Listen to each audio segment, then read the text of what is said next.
اعوذ باللہ من الشیطان الرجیم بسم اللہ الرحمن الرحیم قل هل ننبئكم بالأخسرین اعمالا الذین ضل سعیهم فی الحیاة الدنیا وهم یحسبون انهم یحسنون صنعا اولئک الذین کفروا بآیات ربهم ولقائه فحبطت اعمالهم فلا نقیم لهم یوم القیامة وزنا ذلك جزاؤهم جہنم بما کفروا واتخذوا آیاتی ورسلی ہزوا۔ یہ سورہ الکہف کے آخری رکوع کی آیات ہیں۔ آج کل کے ماحول کے اوپر پوری طرح چسپاں بھی ہو رہی ہیں اور اپنا معنی اور مفہوم بھی دے رہی ہیں۔ یہ اللہ کی کتاب ہے، حالات کے تحت رہنمائی کرتی ہے غور و فکر کرنے والوں کے لیے اور اللہ سے ڈرنے والوں کے لیے۔ اس میں بہت بڑی رہنمائی ہے۔ تو بتایا گیا کہ کیا میں آپ کو بتاؤں کہ خسارے کے لحاظ سے، نقصان کے لحاظ سے، تباہی اور بربادی کے لحاظ سے سب سے زیادہ ذلیل و خوار کون ہونے والا ہے، سب سے زیادہ برباد کون ہونے والا ہے؟ فرمایا وہ ہے الذی ضل سعیہم فی الحیاۃ الدنیا، جن کی ساری بھاگ دوڑ، ساری کوشش، ساری توانائیاں اسی دنیا کو حاصل کرنے کے لیے صرف ہو گئی۔ ان کا مال بھی لگا، ان کی جان بھی لگی، ان کے اوقات بھی لگے، ان کی صلاحیتیں بھی لگیں، تو خالص دنیا حاصل کرنے کے لیے۔ اور وہ یہ سمجھتے رہے کہ ہم بڑے سمجھدار انسان ہیں، ہم بڑے پڑھے لکھے ہیں، ہم بہت ہی زیادہ دانشور ہیں، انسانیت کے خیر خواہ ہیں، ہم اصلاح کرنے والے ہیں، سب کچھ سمجھتے رہے اور دنیا والے بھی ان کو کافی کچھ سمجھتے رہے۔ لیکن مالک کی کتاب کہتی ہے کہ جس کا بھی یہ انداز ہو وہ سب سے زیادہ اپنی تباہی اور بربادی کا سامان اپنے ہاتھوں سے کر رہا ہے۔ آج کل کے دور کے اندر یہ دنیا کی ترقی، یہ سائنسی ٹیکنالوجی، یہ بڑے بڑے پروجیکٹ جن پر کتنی محنت ہوئی ہے، کتنا مال خرچ ہوا ہے، کتنا وقت لگا ہے، لیکن چند لمحوں کے اندر جب یہ میزائلوں کی بارش ان کے اوپر ہوتی ہے، یہ آگ لگتی ہے اور یہ خاک اور دھواں بن کر جب نظر آتے ہیں تو اللہ کی کتاب کی سچائی بالکل سامنے آ جاتی ہے کہ واقعی مالک کی بات سچی ہے۔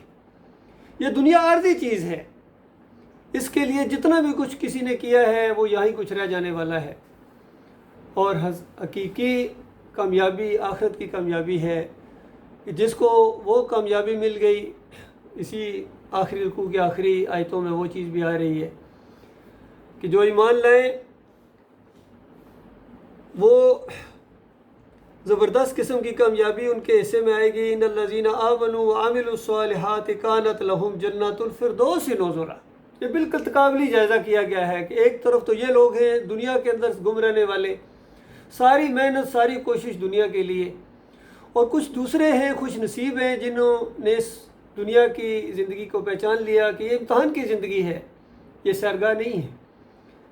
سیرگاہیں تو مالک نے آگے رکھی ہوئی ہیں ایسے لوگوں کے لیے جو ایمان لائیں، اللہ کے اوپر ایسا مضبوط ایمان لائیں اور اس کے بعد عمل صالح کریں، ان کے لیے ایسی جنت ہے۔ پھر ان کی اپنی ہمت ہے، اللہ جتنی ان کو توفیق دے، جتنی کوشش کرتے جائیں گے درجات میں بڑھتے چلے جائیں گے، اور سب سے جو اوپر والی جنت ہے، اگر کوئی دنیا میں اپنی جان مال لگا دے اپنے مالک کے اوپر بھروسہ کرتے ہوئے، توکل کرتے ہوئے، تو وہ اس درجے تک بھی پہنچ جائے گا جس کا نام الفردوس ہے۔ فرمایا کانت لہم جنت الفردوس نزلا، ان کی مہمان نوازی کے لیے جنت الفردوس ہے، خالدین فیہا، اس کے اندر وہ ہمیشہ رہیں گے، ہمیشہ ہمیشہ کی زندگی ان کو، ہمیشہ ہمیشہ کی بادشاہی ان کو ملے گی۔ لا یبغون عنہا حولا، وہاں سے نکلنے کو جی نہ چاہے گا۔ دنیا کے بڑے سے بڑے بادشاہ ہوتے ہیں، اپنے اپنے علاقوں میں اکتا جاتے ہیں، اپنے اپنے محلات میں اکتا جاتے ہیں، لیکن وہ جنت کے باغات، وہ جنت الفردوس کی بہاریں جس کے اوپر چھت عرش الہی کی ہوگی اور مالک کا دیدار ہوگا۔ کیسی زبردست وہ زندگی ہے، ان خوش نصیبوں کے حصے میں آئے گی، اور میں وہاں سے نکلنے کا جی نہ چاہے گا۔ تو یہ دو قسم کے انجام سامنے آئے ہیں، دو قسم کی کوششیں سامنے آئی ہیں۔ دنیا کے اندر یہی کچھ ہوتا رہا ہے، جب سے یہ دنیا بنی ہے امتحان کی جگہ ہے، ایک وقت آئے گا اس کو ختم کر دیا جائے گا، ایک نئی دنیا، نیا نظام، نیا سسٹم وہاں شروع ہو جائے گا، اور وہاں کا جب میزان قائم کی جائے گی، پیمانہ قائم کیا جائے گا سمجھداری اور ناسمجھی کا، اور عزت اور ذلت کا، کہ کون جیتا کون ہار گیا، کون اٹھایا جائے گا اور کس کو گرایا جائے گا، یہ وقت آنے والا ہے۔ تو اس انداز سے میرے بھائیوں، یہ ہمارے سامنے جو چیزیں آئی ہیں، یہ پوری طرح آج دنیا میں جو کچھ ہو رہا ہے، جتنا بھی نظر آ رہا ہے ہمیں، یہ اس بات کا ثبوت ہے کہ انسان گویا یہ کہنا چاہ رہے ہیں کہ وہ جو اللہ کی باتیں ہیں وہ پرانی باتیں ہیں، وہ مناسب نہیں ہیں، وہ صحیح نہیں ہیں، بلکہ اصل فیصلہ ان کا ہے، جو جس طرح یہ چاہیں زندگی بسر کریں، قوانین بنائیں اور اپنی مرضی ان کی چلے گی۔ تو یہ گویا پوری طرح انہوں نے اللہ کے رسولوں کا مذاق اڑایا ہے۔ یہاں ان آیات کے اندر بتایا کہ یہ وہ لوگ ہیں، اولئک الذین کفروا بآیات ربہم ولقائہ، یہ وہ لوگ ہیں جنہوں نے اپنے رب کی آیات کا کفر کیا، جن کو قرآن میں کافر کہا گیا۔ کافر کا مطلب نہ ماننے والا، اللہ کی بات جو نہیں مانے گا وہ کافر ہوتا ہے۔ سب سے پہلے جو ابلیس کافر ہوا، اس نے اللہ کی بات کو نہیں مانا ہے، اللہ کی بات کو کم تر سمجھا، حقیر سمجھا، اور اپنے دماغ کو آگے لے کے آیا کہ جو بات میں کہہ رہا ہوں وہ بالکل صحیح ہے۔ بالکل وہی آج انسانوں نے کیا ہے۔ یہ سارے شیطان اسی ابلیس کے راستے کے اوپر چلنے والے ہیں، اپنے آپ کو اپنے مالک اور خالق سے زیادہ سمجھدار سمجھنے والے۔ جو کچھ طریقہ اللہ نے بتایا ہے اپنے انبیاء کے ذریعے، اپنی کتابوں کے ذریعے، وہ ان کو پسند نہیں آیا ہے، اور جو ان کے اکابرین نے، ان کے علماء نے، ان کے بڑے بڑے سیاسی یا عسکری لیڈروں نے، اور پیچھے ہینڈلر ابلیس جو ان کی ڈوریاں ہلاتا رہا، تو آنکھیں بند کر کے اس کے اشاروں کے اوپر ناچتے رہے۔ آج پوری طرح شیطان کے جال کے اندر یہ انسانیت پھنس چکی ہے۔ جو اس نے کہا تھا کہ میں دائیں سے بائیں سے آگے سے پیچھے ہر طرف سے آؤں گا، میں ان کو گھیروں گا، اور چیلنج کیا اللہ تعالیٰ کو کہ اکثریت تیری ناشکری ہوگی، تو مالک نے اس وقت یہ نہیں کہا کہ نہیں میں ان کو بچاؤں گا، یا اس طرح انداز نہیں۔ مالک نے شاہانہ انداز سے اس کو جواب دیا کہ ان آدم کے بچوں میں سے جو تیری پیروی کرے گا، پھر وہ تیرا ہی ہے، میرے ساتھ اس کا کوئی تعلق نہیں ہے، تیرے سمیت میں جہنم کو بھر دوں گا، یعنی مجھے کوئی پرواہ نہیں ہوگی کہ کتنے ہیں۔ یہ فیصلہ ہو چکا ہے اللہ کے بندوں، اسی کے لیے چھانٹی ہو رہی ہے۔ اور ایک جگہ مالک نے گویا خود تصدیق فرما دی کہ یہ ابلیس نے اپنا گمان بالکل صحیح پایا کہ انسانوں کی اکثریت ہے، یہ اسی کے پیچھے دوڑ پڑی ہے، بغیر سوچے سمجھے، اپنے مہربان رب کو چھوڑ کر، اپنے اکیلے مالک کو چھوڑ کر اپنے دشمن کے پیچھے چل پڑی۔ اندازہ لگاؤ، جو ان کا دشمن ہے اور صحیح معنوں میں ہر وقت یہ ان کے ساتھ دشمنی کرتا ہے، اس کو یہ اپنا دوست سمجھتے ہیں۔ دوست اور دشمن کی کوئی پہچان ان کو نہیں رہی انسانوں نے۔ ان کو تو بڑی بہترین مخلوق اللہ نے بنایا تھا، وَلَقَدْ خَلَقْنَا الْإِنسَانَ فِي أَحْسَنِ تَقْوِيمٍ ثُمَّ رَدَدْنَاهُ أَسْفَلَ سَافِلِينَ۔ بڑی بہترین مخلوق اللہ تعالیٰ نے اس کو بنایا تھا، اس کو عزت دی تھی مالک نے، لیکن یہ بدترین مخلوق ہو گیا اپنے مالک کے ساتھ غداری کرنے کی وجہ سے، اور وفا نہ کرنے کی وجہ سے، اور شیطان لعین کے پیچھے چلنے کی وجہ سے یہ ذلیل ترین مخلوق بن گیا۔ جس انداز سے بتایا کہ یہ وہ لوگ ہیں جنہوں نے اپنے رب کی آیات کا انکار کیا، وَلِقَائِهِ، اور ان کو ہوش ہی نہیں کہ ایک دن اس کے سامنے جانا ہے۔ اگر ان کو پوری طرح یقین ہوتا کہ ایک دن اللہ کے سامنے کھڑا ہونا ہے، فیصلہ اللہ نے کرنا ہے، ایک طرف جنت ہے ایک طرف جہنم ہے، کوئی وہاں کام نہیں آئے گی خوبی، کوئی کسی کی سفارش کام نہیں آئے گی، نہ مال کام آئے گا، دنیا میں نہیں کام آتا۔ ہم اندازہ لگائیے ایسے ماحول کے اندر جب جس طرح میزائل گر رہے ہوں، تو میں نے اپنی آنکھوں سے دیکھا ہے ایئرپورٹ کے اوپر، ایسے جب جیسا میزائل گرا ہے تو قریب ترین جو رشتہ دار ہوتے ہیں اکٹھے جا رہے تھے، ایک دم اپنے سب کو چھوڑ کے بھاگ پڑے ہیں، اپنا سامان ایک لمحے کے بھی سامان کی طرف انہوں نے نہیں دیکھا، دوڑے لگا دی۔ تو یہ تو ہلکا سا ایک معاملہ ہے، تو یہ حالت ہے۔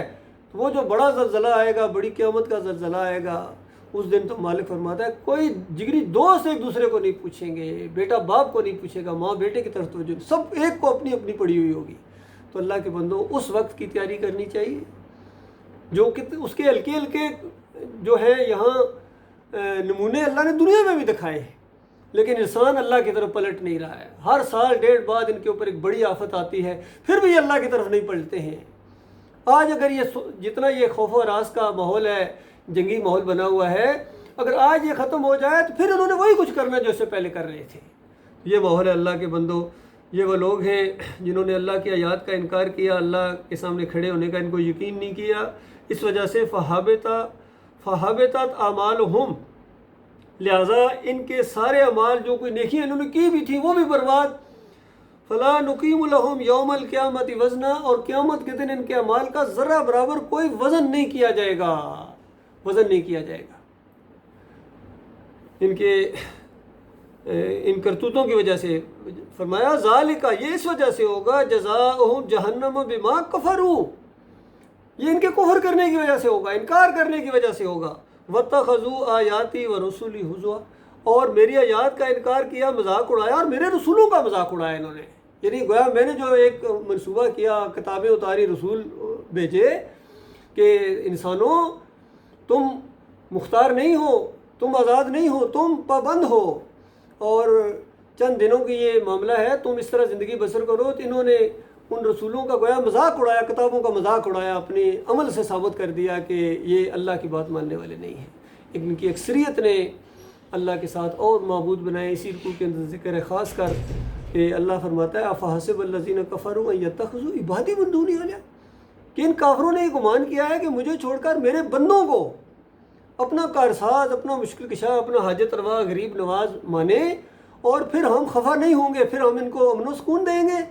فرمایا یہ تو ہو ہی نہیں سکتا، ہم نے تو جہنم کی آگ کو مہمان نوازی کے طور پر تیار کر کے رکھا ہو ان کے لیے. دنیا میں بھی ان کو عذاب ادنا کہ یہ عذاب ادنا اگر یہ ہے، اندازہ لگاؤ تو عذاب اکبر کیا ہوگا میرے پیارے بھائی. اور کیا سارے لگے ہوئے ہیں، یہودیوں کو دیکھو، عیسائیوں کو دیکھو، اپنے اپنے انبیاء کو اللہ کا بیٹا قرار دیتے ہیں، اندازہ لگائیے. حالانکہ انبیاء کے راستے پر چلنے کا دعویٰ کرتے ہیں، انبیاء کی اولاد ہیں بھی، اور دعویٰ بھی کرتے ہیں بڑے فخر کے ساتھ کہ ہم ہیں یعقوب علیہ السلام، بنی اسرائیل ہیں، ان کی اولاد ہیں ہم سلیمان علیہ السلام کے ماننے والے ہیں. جس طرح انہوں نے عبادت گاہ بنائی تھی اللہ کے لیے، ہم وہی اسی جگہ ایک ٹیمپل تیار کریں گے، یہ کریں گے، اسی راستے پر ہیں ہم. کبھی موسیٰ علیہ السلام کے ساتھ تعلق اپنے آپ کو جوڑتے ہیں، ہارون علیہ السلام کے ساتھ، عیسیٰ علیہ السلام کے ساتھ. اور ان کی زندگیاں دیکھو، ان کے عقائد دیکھو، ان کے کرتوت دیکھو. یہی کچھ مشرکین مکہ کر رہے تھے، اور ان کو اللہ تعالیٰ نے جواب دیا کہ بے ایمانو، تمہارا کیا ابراہیم علیہ السلام کے ساتھ تعلق ہے؟ وہ یکسو مسلم تھے اور تم یک رخ مشرک ہو، تمہارا کوئی تعلق نہیں ہے. اب ابراہیم علیہ السلام کے ساتھ اگر کسی کا تعلق ہے تو یہ ہمارے آخری نبی ہیں صلی اللہ علیہ وسلم، اور ان کے ساتھی ہیں، یہ ہیں ان کے راستے کے اوپر.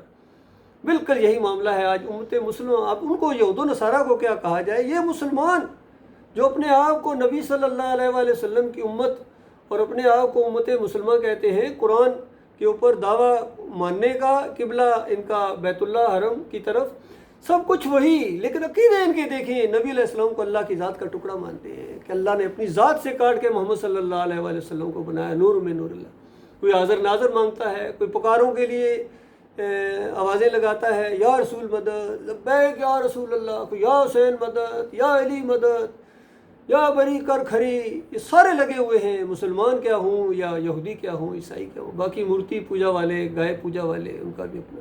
تو سب کے اوپر اللہ کے عذاب کے کوڑے برس رہے ہیں. یقین کیجیے اللہ کی رحمت روٹھی ہوئی ہے، مالک ان کو ایسی پٹائی کر رہا ہے ان کے اوپر.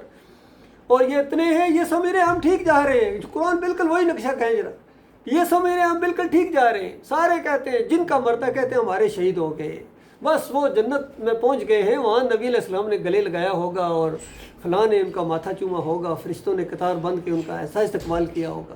اور اللہ کی کتاب کہتی ہے جو اس طرح ان عقیدوں کے اوپر مرے، وہ تو فرشتے آتے ہیں یہاں تھوڑے لے کر ان کو مارتے ہیں یہاں سے پیٹھوں کے اوپر. شرک اور کفر کرنے والوں، نکالو اپنی جانیں، آج تمہیں ذلت کا عذاب دیا جائے گا. تو اللہ کی کتاب تو یہ بیان کرتی ہے کہ جب تک تمہارا عقیدہ صحیح نہیں ہوگا، ایمان صحیح نہیں ہوگا، ایک اللہ کے ماننے والے اگر تم نہیں بنو گے، اور اس کے بعد سارے شرک اور کفر کا صرف انکار نہیں کرنا بلکہ دشمن بن کر تم نے اٹھنا ہے کفر و شرک کا، تب تم مومن ہو، تب تمہارے لیے اللہ تعالیٰ نے وہ جنتیں بنائی ہوئی ہیں. تم اللہ کے راستے میں جہاد کرو گے، اپنی جان لگاؤ گے، اور ثابت کرو گے اپنی زندگی سے کہ تم اللہ کے غلام ہو اور اللہ کے فرما بردار ہو، اور اللہ کے علاوہ کسی اور کی غلامی اور فرما برداری کا پٹا تم بالکل برداشت نہیں کرو گے. اس انداز سے اللہ تعالیٰ نے اس کتاب کے اندر اپنے مخلص بندوں کا ذکر کیا ہے. الحمدللہ سے لے کر والناس تک ایک ہی مضمون ہے، ایک ہی پیغام ہے کہ صحیح معنوں میں اگر تم مومن ہو تو ان لوگوں کے راستے پر چلو، جو نیک لوگ ہیں ان لوگوں کے راستے پر چلو۔ پھر سورہ فاتحہ کے اندر ہم ہر رکعت میں کتنی دفعہ اس بات کو دہراتے ہیں، اہدنا الصراط المستقیم، اہدنا الصراط المستقیم۔ پہلے عہد و پیمان کرتے ہیں، اللہ کی حمد و ثنا بیان کرتے ہیں، پھر ایاک نعبد و ایاک نستعین کہتے ہیں، اللہ تیری عبادت کرتے ہیں، تجھ سے مدد مانگتے ہیں، عبادت کرتے رہیں گے، مدد مانگتے رہیں گے۔ یا اللہ ان لوگوں کے راستے پر چلا جن پر تو نے انعام کیا۔ تو اللہ کے بندوں، انعام یافتہ لوگوں کی جو پہلی لسٹ ہے وہ انبیاء ہیں، رسول ہیں۔ تو بتاؤ آج جو کچھ دنیا والوں تم کر رہے ہو، کیا انبیاء ایسے تھے؟ وہ اس طرح عقیدے رکھتے تھے جس طرح تم نے؟ کیا ان کا بھی یہ عقیدہ تھا کہ اللہ کے علاوہ کوئی معبود ہے؟ کیا وہ بھی اللہ کے علاوہ کسی اور کو رکوع اور سجدے کرتے تھے؟ کیا اللہ کے علاوہ کسی اور کو بیٹا کہتے تھے، یا نور کا ٹکڑا کہتے تھے، یا پکارتے تھے مدد کے لیے، یا مزار بناتے تھے، عرس اور میلے کرتے تھے؟ آج عرس اور میلے کرنے والے، مزاروں کے پجاری، گھوڑے کے پجاری جب مرتے ہیں، وہ وطن کے لیے مر رہے ہیں، قوم کے لیے مر رہے ہیں۔ ہر قوم اپنے وطن کے لیے لڑتی ہے، اپنے ملک کے لیے لڑتی ہے۔ جرمنز ہیں کتنے لڑے ہیں، اور جیپنیز ہیں، سارے لڑ رہے ہیں، ہندو لڑ رہے ہیں، سکھ لڑ رہے ہیں۔ تو بہادری سے لڑنا اصل مسئلہ نہیں ہے، بس جی ڈٹ گئے جی، اور ڈٹ جانا اصل مسئلہ نہیں ہے۔ ڈٹ جاؤ، ایمان کے اوپر ڈٹ جاؤ، تو یہ پھر کامیابی ہوگی۔ اگر ایمان کے ساتھ تمہارا شرک ہے، اس کے ساتھ لے کے چلنا چاہتے ہو، شرک کرنے والوں کو اپنا امام مانتے ہو، ان کے پیچھے نمازیں پڑھتے ہو، ان کو رحمت اللہ علیہ کہتے ہو، ان کو لیڈر اور رہبر اعلیٰ اور امیر محترم گردانتے ہو، شرک اور کفر پھیلانے والوں کو، پھر تمہارا اللہ کے ساتھ کوئی تعلق نہیں ہے۔ مرنے کے ساتھ تمہیں سارا منظر تمہارے سامنے آ جائے گا، تمہیں وہ آگ لگے گی جو بجھائے نہ بجھے گی، اور بچیں گے وہ جن کا ایمان اور عقیدہ بالکل صحیح ہوگا۔ ان کے لیے مالک فرماتا ہے ان کے لیے جنت الفردوس ہے، جہاں ہمیشہ ہمیشہ یہ رہیں گے، اور وہاں سے نکلنے کا ان کو جی نہ چاہے گا۔ پھر مالک نے ایسا انداز سے اپنی تعریف کا ذکر کیا کہ مالک تمہارا وہ ہے کہ یہ سمندر اور 7 سمندر اگر سیاہی بنا دو، اور ساری دنیا کے درخت جتنے ہیں، پہلے درخت سے لے کر آخری درخت تک، اور اس کو اگر لکھنا شروع کر دو اللہ کی تعریفیں، تو تم لکھ نہیں سکو گے۔ ایسا مالک ہے تمہارا، ایسا رحیم اور کریم ہے۔ اور پھر نبی علیہ السلام کو کہا کہ ان کو بتاؤ، قل انما انا بشر مثلکم، میں تمہاری طرح انسان ہوں۔ پہلے بھی انسان ہی تھے، بشر تھے، جن کے اوپر اللہ تعالیٰ نے کتابیں نازل کی ہیں، رسول بنایا، انبیاء بھیجے گئے ہیں، یہ انسان تھے۔ کوئی بھی ان میں سے داتا تفسیر مشرک شہادت روا نہیں تھا، سارے اللہ کو پکارتے تھے، اللہ کے سامنے رکوع کرتے تھے، اللہ کے سامنے سجدے کرتے تھے۔ اور اس وحی کا نچوڑ یہ ہے، انما فرمایا یوحی الی انما الہکم الہ واحد، کہ تمہارا الہ، تمہارا معبود ایک ہے۔ یہ مسئلہ ہے، یہ نقطہ ہے۔ تمام انبیاء ایک اللہ کے سامنے جھکتے رہے، اسی کی طرف، اسی سے ڈرتے تھے اور اسی کو پکارتے تھے۔ یہ ہے دین خالص توحید، یہ ایمان بنیاد ہے۔ فمن کان یرجو لقاء ربہ، پھر دیکھیے آخر میں خلاصہ بیان ہو رہا ہے، نچوڑ، اور آخری آیات کے فرمایا اب بھی اگر کسی کی آنکھیں کھل جائیں، وہ دنیا اور آخرت کے فرق کو پہچان لے، اور پھر اللہ کا راستہ اختیار کر لے، اللہ کی فرما برداری کا، اور اس کو یقین آ جائے کہ میں جو لفظ بولتا ہوں منہ سے، جو میں سوچتا ہوں، میری نیت، ہر چیز ایک ایک عمل لکھا جا رہا ہے، اور اس کا آخرت میں ایک نتیجہ نکلنے والا ہے۔ اللہ کے ہاں ملاقات ہونی ہے، پر اس کو چاہیے فلیعمل عملا صالحا، کہ وہ اپنے اعمال کو بالکل خالص کرے، توحید اپنائے، شرک کا رد کرے، اور نبی علیہ السلام کی سنت کے مطابق عمل کرے، عمل صالح کرے، اور اس احتیاط کے ساتھ ولا یشرک بعبادت ربہ احدا، پھر اپنی نگاہ مرکوز کر دے کہ اپنی اس اعمال کے اندر شرک کو ہرگز داخل نہ ہونے دے۔ کہیں ایسا نہ ہو کہ پوری زندگی توحید پھیلاتا رہا، تکلیفیں بھی اٹھائی ہیں، سب کچھ کیا ہے، اور آخر میں جا کے بس ایک شرک پھر ٹھونک دیا بیچ کے اندر، کوئی سجدہ تعظیمی کا، یا کوئی پکار کا، یا کوئی اور نظر و نیاز کا، یا واسطے وسیلے کا، یا شریعت سازی کا کوئی معاملہ آ گیا، کہیں امام ضامن باندھ لیا، یا تعویذ ڈنڈا پہن لیا، یا اجرت کو جائز قرار دینا شروع کر دیا۔ کوئی شرک اس کے اندر اگر آ گیا، معمولی سے معمولی شرک بھی آ گیا، اور اس نے دنیا کو خوش کرنے کے لیے اپنے مالک کو ناراض کر دیا، تو یہ وہ شخص ہے جو اس کی ساری نامہ اعمال کے اوپر سیاہی پھیر دی جائے گی۔ یہ ایسا مضمون ہے قرآن کا، اللہ کے بندو، جہاں سے بھی کسی صفحے کے اوپر یہ آپ اٹھائیں، یہی مضمون ہے، الفاظ بدلی کر کر کے۔ اللہ کا لاکھ لاکھ شکر ہے، مالک نے ایمان کی یہ سمجھ دی ہے، ایمان کے ساتھ ساتھ فہم قرآن کا اور حدیث کا فہم، کیونکہ قرآن اور حدیث ایک ہی نقطے کے اوپر ہے۔ نبی علیہ السلام کی پوری زندگی، صحابہ کرام کی پوری زندگیاں اسی نقشے کے اوپر ہیں، اور ایک ایسا سٹرکچر اللہ تعالیٰ نے قائم کر کے دکھایا تھا۔ مدینہ ریاست اور طیبہ ریاست جو ہے، وہ ایمان خالص کی بنیاد کے اوپر وہ پہلی اینٹ جو رکھی گئی تھی. آج اندازہ لگائیے مزاروں کے سامنے سجدے کرتے ہیں بس مونوگرام کے طور پر ایاک نعبد و ایاک نستعین، جہاں تھوڑا سا موقع ملتا بس ایاک نعبد و ایاک نستعین، اس کے بعد نعرے لگانا شروع کر دیتے ہیں. کوئی جناب اپنے لیڈر کے، کوئی مزاروں کے، کوئی درباروں کے، کوئی عالی مدد. ان کو ہوش ہی نہیں ہے کہ ایاک نعبد و ایاک نستعین کا مطلب کیا ہے. اس وجہ سے اللہ کے عذاب کے کوڑے ان کے اوپر برس رہے ہیں. اللہ کے بندو یہ عذاب تھم سکتا ہے اگر یہ سچی توبہ کرے، پوری قوم، پوری دنیا کے لوگ توبہ کرے، پوری قوم کوئی توبہ کرے، تب اللہ کے عذاب کے کوڑے برسیں گے. اور کوئی انفرادی طور پر اگر توبہ کر کے شرک سے بیزاری کا اعلان کر دے اور پھر اللہ کی یہ دعوت دیتا رہے تو وہ بھی بچ جائے گا انشاءاللہ. اللہ سے پوری امید ہے. وقول قولی ھذا استغفر اللہ لی ولکم ولسائر المسلمین.